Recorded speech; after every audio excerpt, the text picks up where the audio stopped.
नमस्कार दोस्तों। अच्छा फिर कभी का 27वां भाग। आस्था कह रही है, मेरी परीक्षा खत्म हो गई थी। मैं खाली थी और मुझे विनीत की याद आ रही थी। मगर कमीना उस दिन निशब्द पलट कर भागा तो आज तक लौट कर नहीं आया। यह भी नहीं पूछा कि परीक्षा खत्म हो गई है। मुझे पढ़ा रहा था, मेरी परीक्षा दिला रहा था, लेकिन मुझे कितना जला भी रहा था। दुष्ट। मैं अपनी तरफ से कई बार बॉयज़ हॉस्टल की तरफ भी गई। उसकी खिड़की को देर तक ताका भी, शायद दिख जाए, लेकिन नहीं। खिड़की पर न किसी को आना था और न कोई आया। कितना देर खड़ी रहती। आने जाने वाले लड़के न जाने किस बात का क्या बतंगड़ बनाते, न जाने किससे क्या कहते। आज था बॉयज़ हॉस्टल के सामने। यह हॉटकेक न्यूज़ थी। अगले ही दिन यूनिवर्सिटी की हर जुबान पर यही लाइन होती। मेरे कुढ़ने की कोई सीमा न थी। मायूस होकर हर बार लौट आती थी।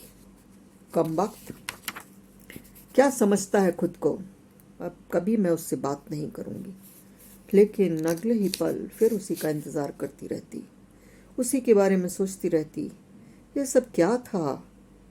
मैं खाली बैठी सोच रही थी कि मेरे फ्लोर की दाई आई। आस्था बिटिया के लिए फ़ोन है, जल्दी करो। मैं भागी। सोच रही थी नहीं जाऊंगी, मगर भागी। फ़ोन उठाते ही उधर से आवाज़ आई, हेलो। मैं चुप। आस्था। मैं चुप। आस्था। मैं चुप। जान। मेरा नाम जान नहीं है। कहाँ थे तुम? तुम कैसी हो? मैं चुप। आस्था, क्या हुआ? तुम कहाँ हो? तुम्हारे पास। मैं बोला। बकवास नहीं, बोलो। तुम्हारे पास। बाहर आओ, नीचे, तैयार होकर कहीं चलेंगे। थक गया हूँ। मैंने कहा, अच्छा। यही तो कहना चाह भी रही थी और मैंने फ़ोन रख दिया। कितना लड़ना चाहती थी, मैं लड़ना भी भूल गई थी। मिलते ही वह बोला, आस्था, दुबली हो गई हो तुम। मैं सिर्फ उसे देख रही थी, कुछ बोल नहीं पा रही थी। आस्था, इतनी उदास और चुपचाप क्यों हो? मैं तो वैसे भी कभी ज़्यादा नहीं बोलती थी। मगर तुम थे कहाँ? कहाँ नहीं खोजा मैंने तुमको। अच्छा बताओ, कैसी हो? वह फिर बोला, कैसी हो सकती हूँ? नाराज़ हो ना? हम दोनों हॉस्टल के चारों ओर टहल रहे थे, लेकिन चुप थे, अपने अपने विचारों में तल्लीन। साथ थे,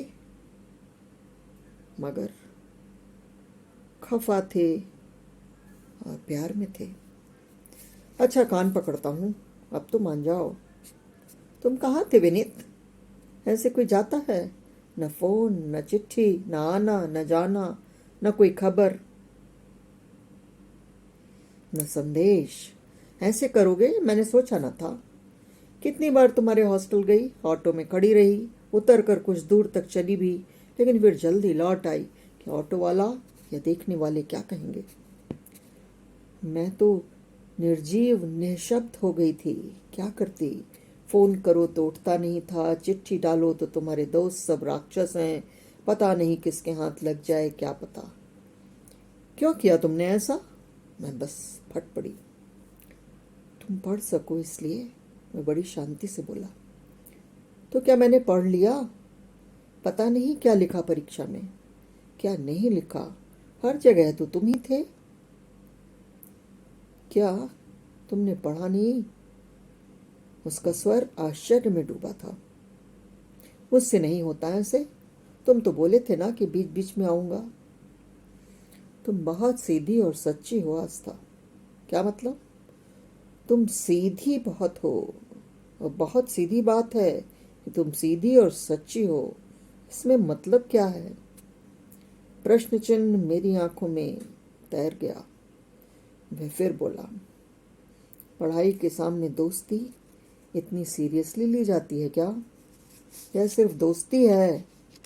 तब क्या? मैंने उसका हाथ झटके से छोड़ दिया, जो बढ़ते अंधेरे के साथ न जाने कब उसने या मैंने पकड़ लिया था। यह सिर्फ दोस्ती है विनीत? मैंने फिर पूछा। उफ आस्था, तुम तो बस। मैंने तुम्हें पढ़ने के लिए समय दिया तो गलत किया। तुम यहाँ हॉस्टल में पढ़ने के लिए आई हो और किसी बात के लिए नहीं। तब पढ़ने के सामने दोस्ती की क्या माने? और यदि दोस्ती नहीं हो, कुछ और भी हो, तो क्या फ़र्क पड़ता है यार? यहाँ पढ़ाई करने आए हैं, पढ़ाई करेंगे, लेकिन उसके बाद ही दोस्ती या दोस्ती के अलावा कुछ और करेंगे ना। इतना प्रैक्टिकल तुम हो विनीत, मैं नहीं। मेरा गला रुंधने लगा था। विनीत ने मेरा हाथ फिर पकड़ लिया। फिर भी मेरे मुंह से निकला, मेरा हाथ पकड़े रहो विनीत, मुझे बड़ा डर लग रहा है। खामोशी के साथ थोड़ी देर साथ रहने के बाद हमने सिविल लाइंस जाकर खाना खाया। दोनों बहुत थके हुए थे, इसलिए एक दूसरे के साथ के अलावा कोई शोर शराबा और कुछ अच्छा नहीं लग रहा था। हम बातचीत भी नहीं कर रहे थे। अंधेरा होते होते हम अपने हॉस्टल के लिए अलग अलग दिशाओं में चल दिए। मैं तो विचलित थी ही, वह भी शांत नहीं था। हॉस्टल पहुंचकर उसने कई बार फ़ोन किया, लेकिन मैं फ़ोन तक गई ही नहीं। मैं उसके इतना दिन तक कोई संपर्क न रखने के कारण अचंभित थी। कैसे कंट्रोल रख पाया वह? अगले दिन सुबह मैंने खिड़की के बाहर देखा, वह लपकता हुआ चला आ रहा था, तेजी से हॉस्टल की सीढ़ियां चढ़ रहा था। मेरा सारा गुस्सा कपूर बन गया। आगे का किस्सा अगले वीडियो में। नमस्कार दोस्तों।